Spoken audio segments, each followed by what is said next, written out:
speaks to what was going on in prehistory, because this is an acoustically profound series of chambers that have been carved out of the limestone bedrock by people that we attribute bone antler tools to. They were chipping away at it with bone antler tools, and they made something as profound. So when you say prehistoric, well, they date it to I think about 5,000 years ago. Mainstream. What? Mainstream. Yeah. Carved. It's carved out of the bedrock. Out of the bedrock. That's incredible. Out of the bedrock. It's huge thing. And what's even weirder about it, Joe, is that they found all these elongated skulls at the bottom of it. What? And I've seen one personally. I went to the Museum of Valletta in Malta and saw one of these elongated skulls. What's very interesting about these skulls is that they actually lack the sagittal suture that we have going down the back of the head. So, we have this sagittal suture which pushes the growth plates together as you come through the birth canal. Not that one. The third one, the fourth one, that one, and then there's other images which are actually the one below it where you've got skulls recovered from the Hypogeum. Yeah, so this is the elongated skull that's only got the horizontal suture, no vertical suture, which is what all humans have, a vertical sagittal suture.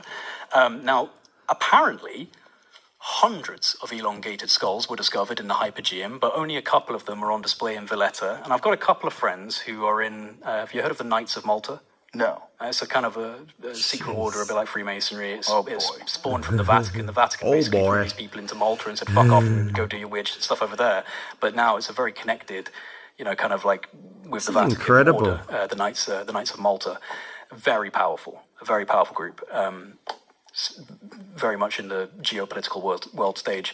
And a friend of mine who's within that was like, yeah, they bring out this book once a year in the Valletta Museum, and it's detailing the skulls of the Hypogeum, and apparently tells a story of how the locals would throw bodies down there because there are beings down there that they wanted to prevent from coming up to the surface. And this is the strange thing, is the Hypogeum is full of normal human bodies, hundreds, not buried with respect, but just piled down there, and then also elongated skulls.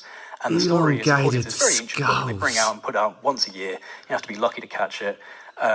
It apparently describes that they were using this as a place to discard bodies to prevent these creatures from coming up to the surface. So they were feeding them? Feeding them. So when people would die, they would just throw them down that hole? Or when people were bad people? Maybe, throw them down that hole So these elongated skull things were eating people? Well, that's the connections we might make from that kind of connotation from these books. But that's certainly something that is rolled out in the Valletta Museum once a year if you get to go there and see it.